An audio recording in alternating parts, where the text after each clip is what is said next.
Hey, all right, everybody, how's it going?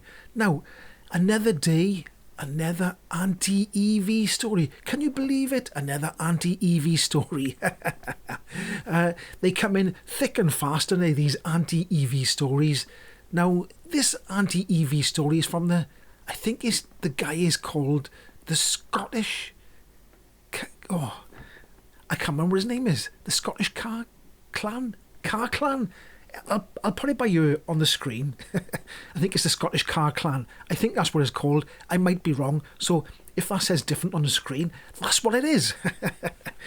And I've seen a couple of his videos pop up now. It's a funny thing. If you watch EV videos on YouTube, YouTube likes to sort of tell you about the anti-EV videos as well as the pro-EV videos. So I get both recommended to me. So it's not like I'm not searching out anti-EV videos on purpose. They just pop up and I go, let's have a look, see if it's right or wrong, if it's a load of rubbish or if it's good. So I looked at this one and it was pushing a narrative again. The trouble with these anti-EV... I have trouble saying anti-EV. My mind doesn't want me to say it. Because I end up saying anti-EV about 20 times in one video. And I'm trying not to say it all the time. So, but okay, so I'm going to say it. The anti-EV clan. The trouble with these videos is they go, EV's bad, and then they don't go and study the thing they talk about, and they don't go and look at other cars.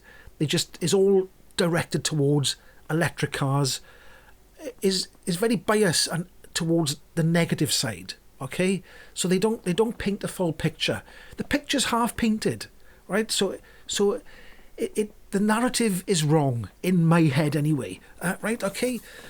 So in his video, it's all about the weight of electric vehicles. Now, we've seen it before a million times about the weight. It's going to collapse all car parks. Potholes are worse. Potholes are worse because of electric vehicles. Even though roads are supposed to be built to take the weight of 42-ton lorries, a little electric car is going to break the road. You've got massive vehicles, much heavier than electric cars on the roads. That's what I remember a guy, he said, who works on roads, and he said they're engineered to take up to 42 tons with these big lorries. That's what they're engineered to do. So it is absolutely absurd about the roads, right? See, I've gone off topic now. Let's get back to what I was talking about. It's still weight, but let me try and remember what I was talking about. So, this article, everything, I'll try and post stuff below me now as I'm going along, links to what this guy was looking at, and so I'll put some links, because I'm not going to remember everything, because there was so much stuff. What happened was, I seen his video, then I had to go down a rabbit hole of checking everything, looking everything over. Now, he was talking from an article from The Independent, but what I did is I actually went to the source of the article. I went to the actual study. Instead of looking at a newspaper that's written an article and, made it a bit more, anti-EV, inflated a few figures, I went to the actual source material, okay? And the source material was a little bit different to the actual article in the news. Who would have thought, hey?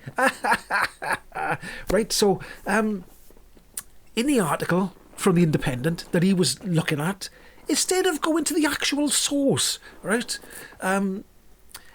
it stated that, let me just read it by here. I'll have to read it by here because I can't remember all the figures. It's just too much for my little brain.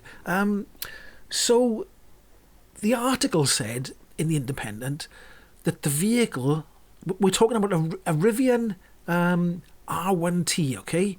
It's an American vehicle. It's not even in the UK. He's a guy from Scotland talking about American vehicles. There's no Rivians in the UK. There we go. But, okay, so it was the Rivian R1T, okay?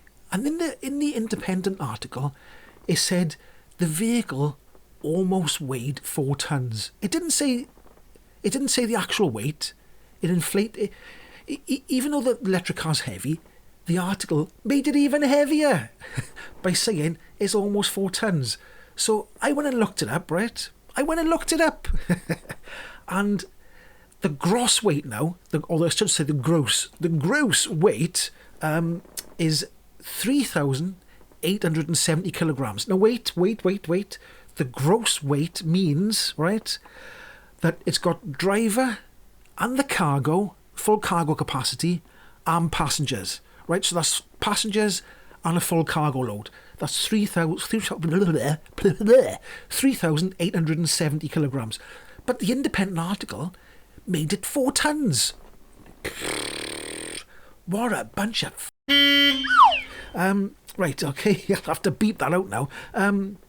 So I went and looked at the actual curb weight. And the curb weight of the vehicle, let me try and find it by here because I have written a lot of things down.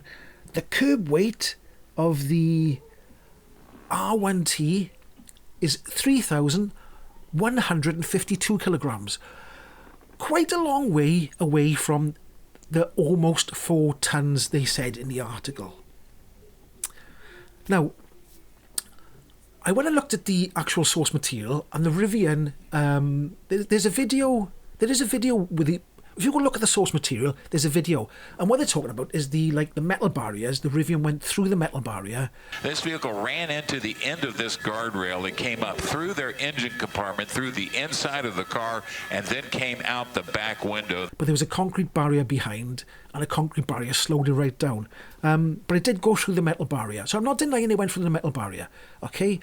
But I was thinking to myself, wait a minute. America is full of heavy vehicles, heavier than that Rivian, because in pickup terms of size, that Rivian isn't that big, is it? Okay, so I'm starting to think, this is all smelling a bit fishy to me. That's what I was thinking, this is smelling a bit fishy. So it took me a while. It took me about an hour to look everything up. I must have time to waste. So let's go back a little bit further in time. Remember the Hummer H1? The curb weight of that was 3,680 kilograms, right? But that was going back quite a good few years ago. So the curb weight of that is heavier than the Rivian R1T. Now I will say the Rivian R1S, which is the passenger vehicle one, without the load bay in the back, I think the curb weight of that one is 3,206 kilograms. I'll try and put things up on the screen so it makes it a little bit easier. So that one is a little bit, it's about 54 kilograms heavier than the pickup, the curb weight, okay?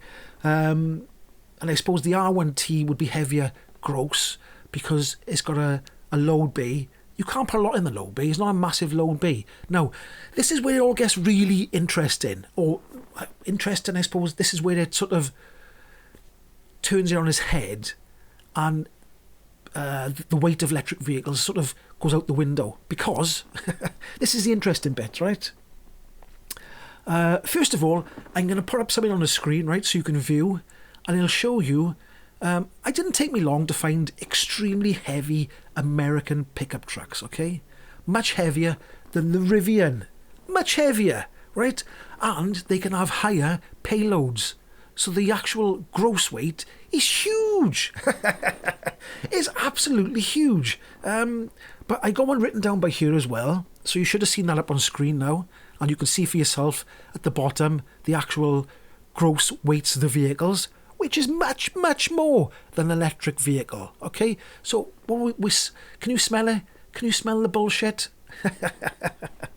A 2024 Chevy Silverado, I got to read it off you, 2,500 HD, the gross weight, you're going to fall off your chair.